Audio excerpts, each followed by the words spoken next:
It's lights out, everybody, and welcome back to the Low Downforce podcast, the Forefront Formula One podcast. And we are, as advertised, all four of us are back on the mic. You have Matt, welcome back, brother. You have J9, you have Josh, and you have myself, Ben. I'm amped because I love having my friends on the podcast with me, but I'm even more amped because this is the preview for the Formula One Tag Heuer Grand Prix de Monaco. That is right. It is the Monaco Grand Prix, the crown jewel of all F1 races, even if it's not always the most exciting. It has so much history, so much so that it probably wouldn't be on the calendar anymore if it wasn't for the history. But it's here. All of the pomp, all of the circumstance, all of the fast cars running through the city streets. I am absolutely stoked, and it is so worth mentioning because it was an absolute snooze fest last year following a lap one crash that removed all of the strategy. That Formula One has approved a mandatory 2 pit stop requirement for the race. We saw last weekend in Imola as well, running the brand new C6 tires, the fastest tire, the softest tire that Pirelli has ever introduced, and we are getting it again, the C4, the C5, and the C6. So those two things put together, tires don't last as long, and you got to swap them twice. Hopefully that brings a lot more excitement, a lot more strategy to one of the greatest races, one of the greatest spectacles on this beautiful planet. How are we feeling, everybody? It is time. I'm feeling really excited. This is always one of the best races, just because this race sucks. I mean, oh my goodness. But it's about the overall environment and the excitement of Monaco. The only exciting thing in Monaco is if Charles Leclerc repeats and wins his home race again, which won't happen because Ferrari stinks. It might, but you otherwise don't know this that. race sucks. It is. I'm hopeful that the double pit stop makes it exciting. It is worth it. There are certain strengths. It's worth the debate, though, because it is not always the most exciting race. But you could make a strong argument that qualifying in Monaco is as exciting as any other race, because these cars, their size, their speed, should not be racing through the Principality. It is absolute chaos. Usually there's a wall tap or two. But to talk about all of the turns, all of the potentials to scrape the tires, Matt, it is your track facts. It is your namesake. Let's go. It's Matt Track Facts with Matt. Let's do it. Yes, we are back, ladies and gentlemen. And I am going to go off on a little bit of a rant because I haven't been here in a minute. Plus, this is the only track I've ever been to. This is a very interesting place and one of the oldest tracks that's still going in F1 at the moment. Very iconic. Hardly any runoff allowed. Just, I mean, as narrow as it gets. I think I mentioned this last year, but Nelson Piquet described it as like riding a bicycle around your living room. It is that tight in some of these turns. And even on the straights, it's not very, very wide. There's not very many overtakes, as we mentioned. 2023 saw 22 overtakes. And in 2024, we got our first overtake, first notable one at least, in lap 51. So it's been all over the place since we've started this podcast. There is one DRS zone along the start-finish straight. But as you mentioned, you know, one of the biggest things that's going to change this race this year is the 2-stop mandatory rule. So that is something to watch out for, and it's going to play heavily into my predictions. But to get back to the track, this is one of the shortest tracks. It's at 260 kilometers total. It is 10%, over 10% less than the average race. It's going to be 78 laps, so it'll still take about an hour and a half, about 3 1/3 kilometers per lap, again for that 260 going clockwise around the track. And this is historic. These streets have been around since the 1200s, back when this was a Genovese territory, and the Italians, or I guess the Genovese at the time, but I would like to say the Italians were still running these streets.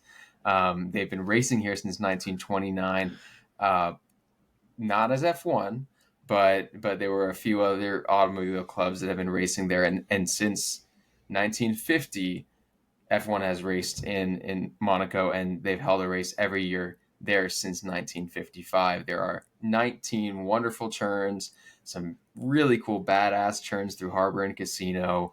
There's the tunnel, which is just absolutely nuts. Go back and watch the F2 highlights from the tunnel last year if you haven't seen those. That's Isaac Hadjar. Yeah, exactly. And there's this one turn called Gare, and that is the slow left-hander around the downhill right after, kind of early on in the race. That is actually a very scary turn to take, even in a Fiat going 20 miles an hour. I would say it's the slowest turn on the entire calendar. It really is a race like no other. Oh, yeah. And speaking of slow, this is the lowest average speed of any race on the calendar at 160 kilometers per hour. Not too shabby still for them. With bumpy surface and elevation changes, there's going to be a lot of chassis stability that's being challenged. There's going to be a lot of maximum downforce packages. So watch for those teams to come out with something a little bit different for Monaco compared to almost any other race on the calendar. It's undercut friendly, but the strategy is going to be different this year.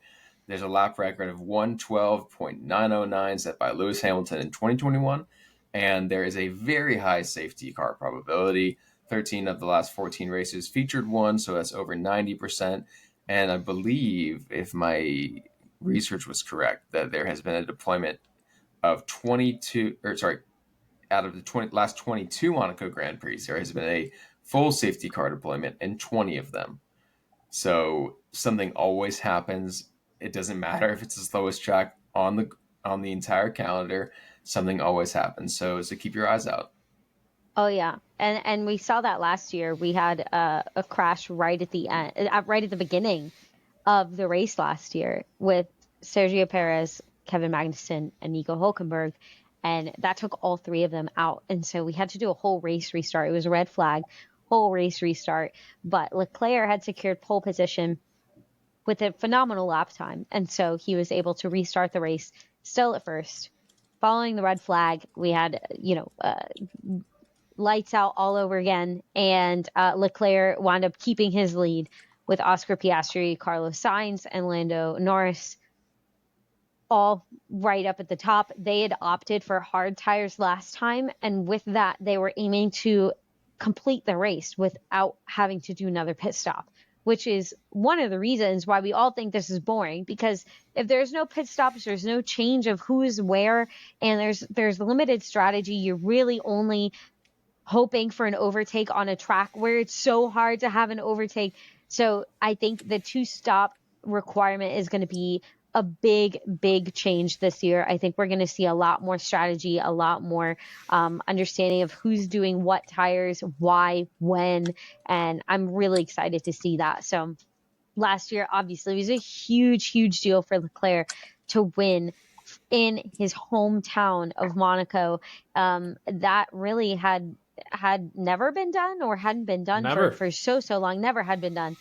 And that was really good to see for Leclerc. Obviously, if you weren't a Ferrari fan, you weren't too happy, but it really is always great to see the driver win in their hometown and really just make history. And so that's really what racing is all about. When you really think about it, is these drivers just work their entire lives for the glory, and to be able to see Leclerc win this race, it was truly spectacular. So I'm interested to see how Leclerc does this year.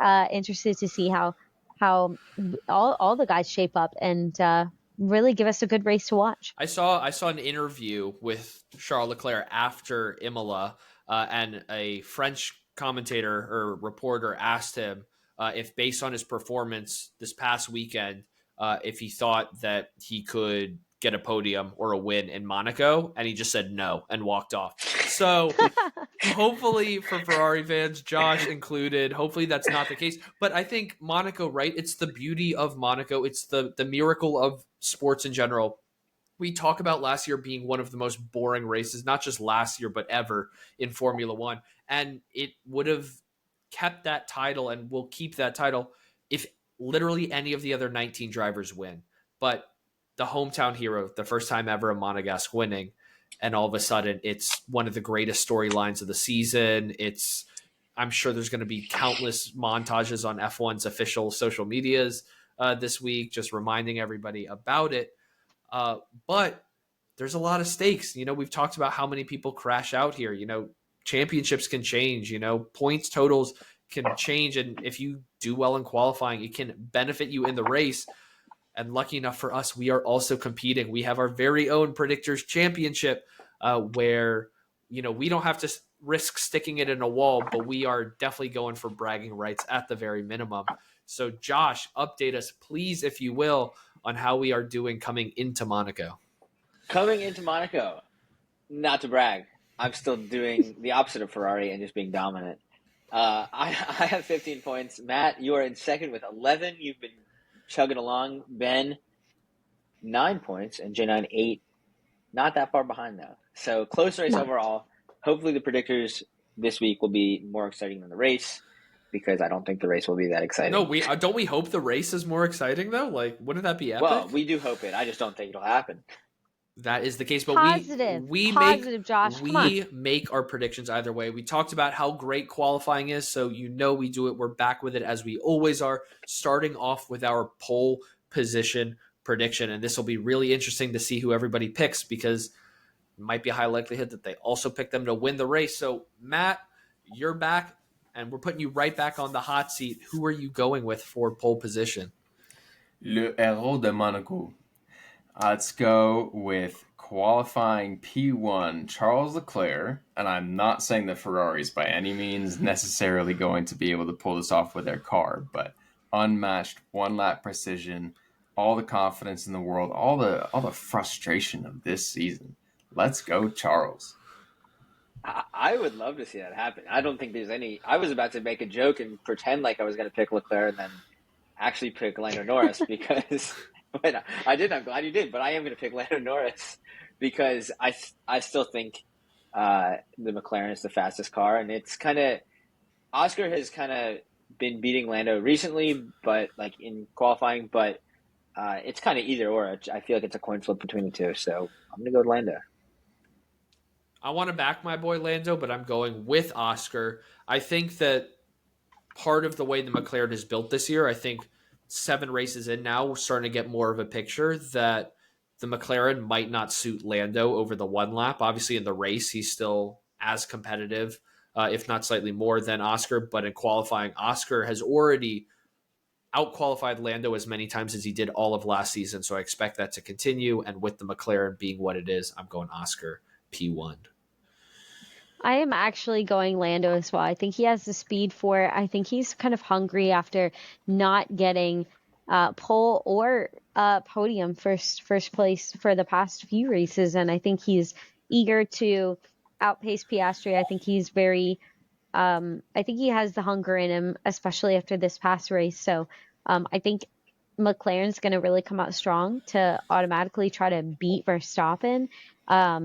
I'm so sorry. I don't think anyone else has it in them. But I think that it's going to be Lando. We will see. Yeah. Maybe him waking up in his own bed. Most of the drivers live in Monaco. Maybe he'll. Yeah, that's so true. He'll walk on down to the track with a little extra pep in his step for it. But we will see. Does pole position get converted to the win? Does it get shaken up with the 2 pit stop mandate now? But before we get to the winner, we are starting with P3, third place in the race on Sunday. Josh, who are you going with? I'm going Max Verstappen. He's been good here in the past. When he can get the Red Bull right, he's as competitive as the McLarens. I think they'll get the Red Bull better than everyone else, but not better than the McLarens. Yep. I've also gone Verstappen. Same reasons. To answer your questions, Ben, oui or non, I do not think, at least for the second half of that answer, that Charles will convert that pole. I actually have him going P3. One of the biggest reasons being the 2-stop strategy and Ferrari's absolute inability to make good strategic calls. However, I do think there's a couple other drivers who might place above him. Certainly possible. I hinted at it last episode. I'm going a little crazy, which maybe I shouldn't do if I'm P3 in the Predictors Championship. But I talked about a Williams podium. I am going with Alex Albon in P3 in Monaco. It would be unbelievable scenes. I would be overjoyed, but now we just have to wait and see if it actually happens. P2 right in front of him. I didn't back him for pole, didn't back him for the win. I'm going Lando Norris. I think McLaren has the right package, has the right car. I have him, not that we made a P2 in qualifying prediction, but I have him finishing the race in second. Can I just come out of left field with this Do it. guess right here? For a second, I'm actually going to go with Russell. I don't know why. I just feel a vibe, and I don't want to keep just guessing McLarens because that's just boring, especially for our listeners, but like for me in my personal life. And so I'm just going to go with Russell. I feel like Mercedes has the hunger in certain races, and in others, like, you just don't quite see it. But this is a street race. It's very different from Imola. It's very different from Miami. It's very different from some of our other recent ones. And I think that Russell has a pretty good track record. And I don't know. I think he's just going to surprise us for some reason. Like, I think like this Mercedes always flip flops back and forth. We see it all the time where one race they'll do pretty shitty, and then the next they'll do pretty well, and we'll all be like, whoa, Russell won? Like, that's weird. And so I think this is one of those races that he's going to surprise us and like suddenly do well after he did pretty poorly last race. So this I has feel this has insulted nothing to as do. somebody that picks McLaren. I got so many reactions from that, and I love I to would see say it. this has nothing to do, right, with the fact that somebody in particular might be driving a similar branded vehicle to the one that George Russell is driving. Similar brand, very different engine. I don't think he gets the same horsepower as my ELB from Mercedes. You have like the the Ineos entry Defender? level electric car. If I don't think if it's I the see same. you going for a lap record on 285 in Atlanta, I expect to see lots of cop cars behind you. So well, that's don't always attempt occurring. That's always occurring for sure. I mean, anyone who knows me knows definite fast driver for sure. And I know that my boyfriend's going to listen in and he's going to be like, ha ha ha ha. That's a joke. Total lie. Well, something that him and I have in common is I am a very fast driver, but I think I can get away with that a little bit easier in my little Volkswagen Passat. You don't see me coming, you don't see me going. But another you just fast see like driver, a flash. And you're like, whoa, what was that? There you go. And I'm like, oh, that was Matt. As I'm like, driving. Yeah, 75. that's me saying that I go the speed limit exactly on I-285. Well, we wouldn't break rules, now would we? Yeah. No, none of us break rules. No, why would we do that? But talking about fast drivers, I think that Max has shown that he is not going to let any opportunity slip. And honestly, I like his chances for P2 here. He maximizes a lot of damage control. Whatever the car isn't doing for him this year, he's making up for in pure skill. And he's got the strategy. I think that, he's one of those drivers who can look at what is going on across the entire grid with this whole new, brand new strategy that everyone's going to have to deal with. And he's going to make calls that maybe even his team strategist couldn't make. Agreed. And that brings us to... Oh, did you count my Piastri pick earlier? I wasn't sure if I got it out or not. I don't know but if that's you did. My pick. Okay. And that brings us then, officially now that... Sorry for cutting you off, Josh. Brings us to P1, the winner of the Monaco Grand Prix. J9, did you go another Mercedes driver? No, I wish. I do love Kimi, though. Shout out Kimi. No.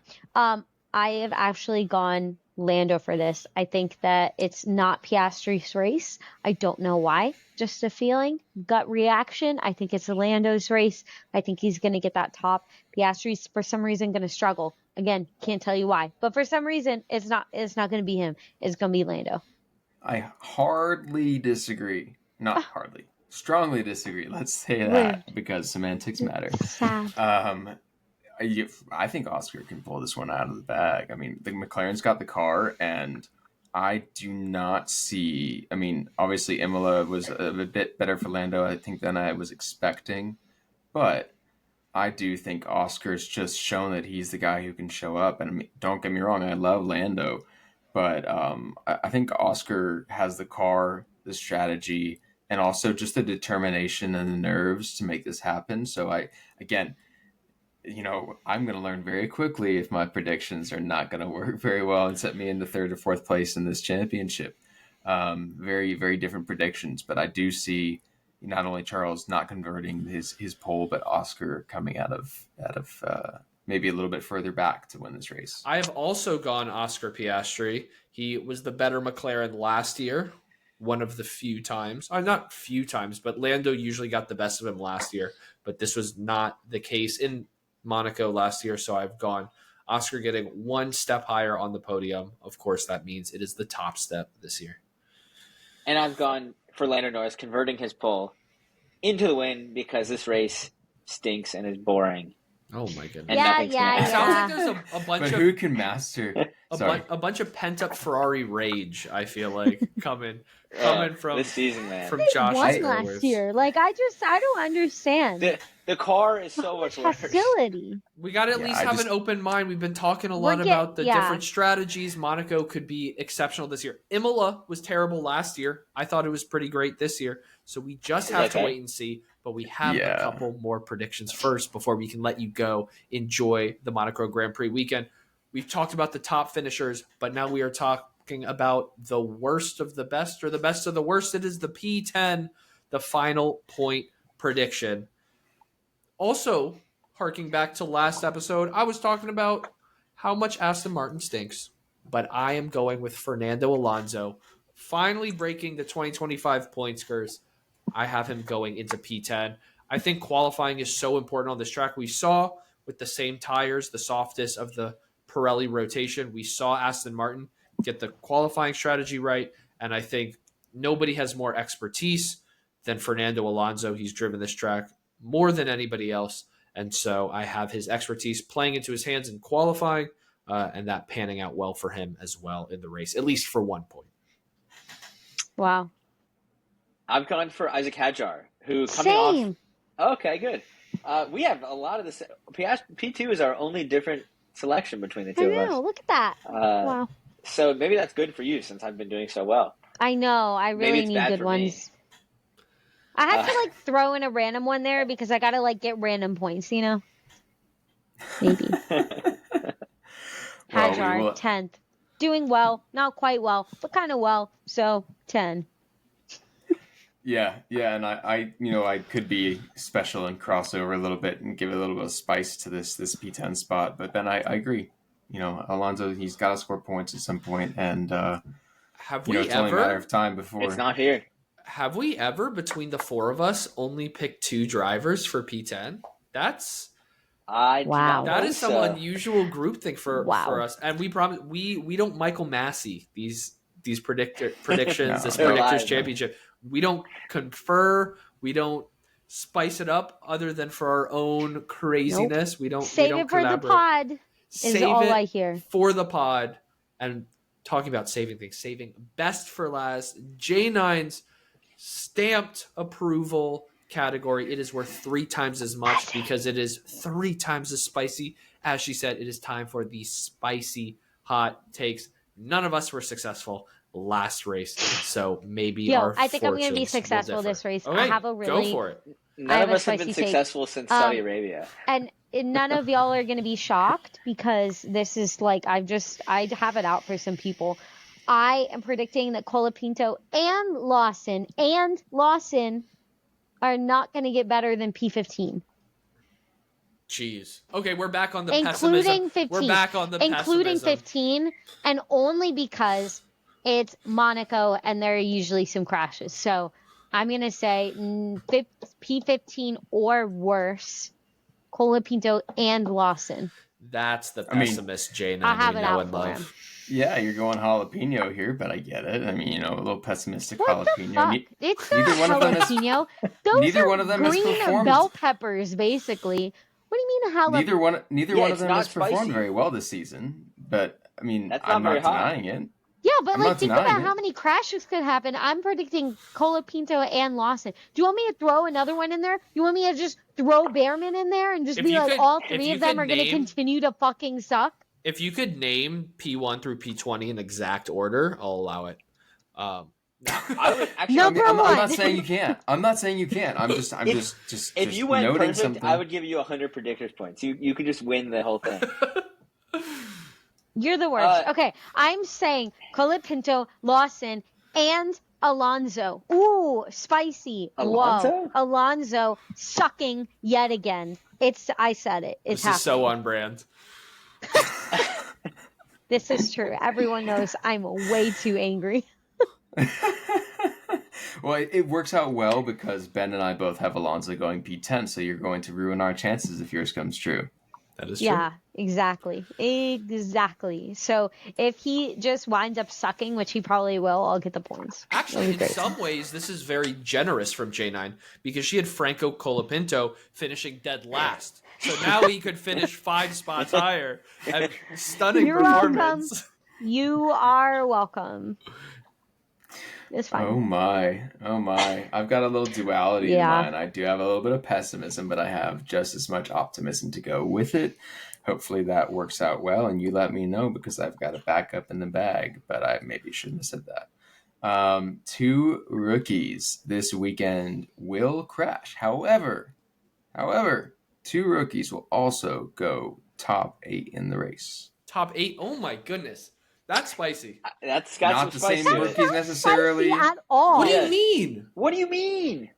What do 2 you- what do you crash mean? What do and you 2 go mean? top 8 in the race because Who? say that you know there's Who do you 2 think's very going top clearly 8? good rookies. Are we and if counting both of Liam them Lawson as a crash- rookie? Me? We're getting He's balloons over here. We're getting clearly going to balloons. be top 8.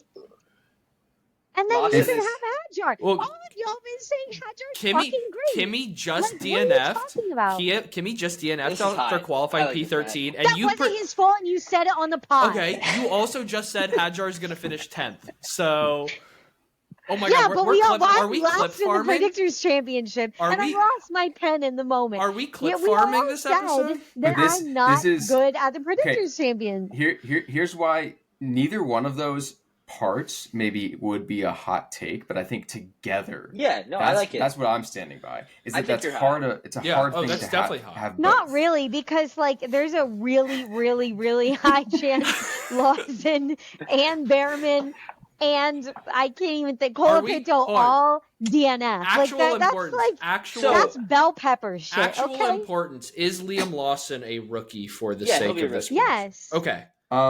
Also, I I want to mean- be very clear to everybody. We are all best friends. This is just how much we care about the Predictors Championship. It means that much to us. We have, For bragging rights. I mean, our parents are basically Yeah. our own Tifosi, cheering us on, edging us on here. So we gotta show out for the fans, you know. Okay, It's true. you- I don't you think my guys are mom gonna knows say- what F1 is, but she does cheer me on. You guys are going to say this isn't hot, but I have some data to back me up. I'm going to say at least 3 drivers DNF. And you're going to say, oh, that's not a lot. I did some data going back to 2015, and on average, Whoa. only 2 drivers DNF. So I think saying What's the 3. standard Can deviation? you brother? omit one since we had 3 DNFs last year? So can I say 3 No, DNFs? we had more. And Didn't we have more? Because Ocon also had to retire later in the we race. had 4 last year. Yeah. Josh, Oh my God! What is Underwhelming. this? Hold on. underwhelming. Can I go 3 DNFs plus? Let me flip flop it. Can I go 2 DNFs and 2 drivers crash out of quali? No. I don't see why not. I mean, I mean, for like, that. do whatever you want, but that sounds wrong to me. So this is not, to be clear, this is not scraping the wall in quali. This is your No, this quali is is session over. over. Yeah. And you're not doing the race. Well, on the No. You're still racing. You're just starting at the end of whatever so session. Josh is saying 2 crashes in quali, 2 DNFs in the race. And so if we're all lucky enough, we will watch his hot take fail before we even get to Sunday. Which is fine by me. Perfect. I have also gone for a quali hot take though. I am saying in the top 5 qualifying spots, P1 through P5, there will be at least 4 teams represented. Last year, we talked about McLaren, we talked about Ferraris. 2 McLarens, 2 Ferraris, and a Mercedes.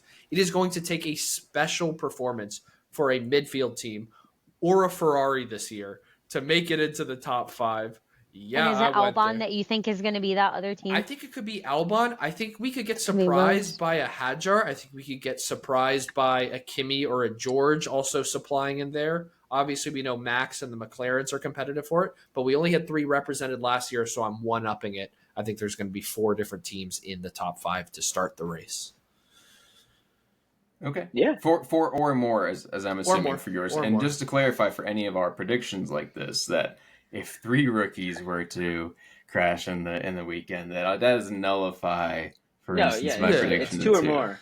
Yes, yes. Just making sure. Hey, you can't be too careful with the rules. That's true. Yeah, you got to be. What was the one like towards the beginning of the season that Josh got like so pissed off about, where he was like, Oh, "It counted," and then we were oh like, "No, yeah. it doesn't." I said teammates would crash and the Ferraris bumped each other. Yeah, but they didn't take each other Yeah, out. that's what it was.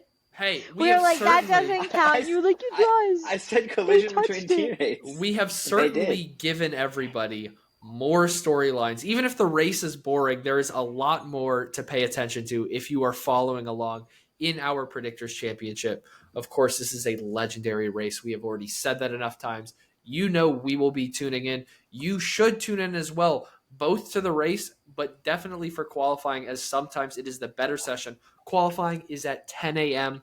again on Saturday, just like last week. And same as last week as well, the Grand Prix starts at 9 a.m. on Sunday on ESPN if you are watching So in the US. early. Of course, all of those times are EST. So be sure to tune in. It's a spectacle. Even if you don't know F1, you've probably heard of the Monaco Grand Prix. So now is the time to tune in, to watch, and then come check in back with us right after, because we will be doing our Grand Prix review as we always do, breaking it all down. Hopefully there's a lot of excitement in qualifying and the race to talk about, but we will be popping off nonetheless. So until then, everybody, enjoy the race, stay speedy, goodbye.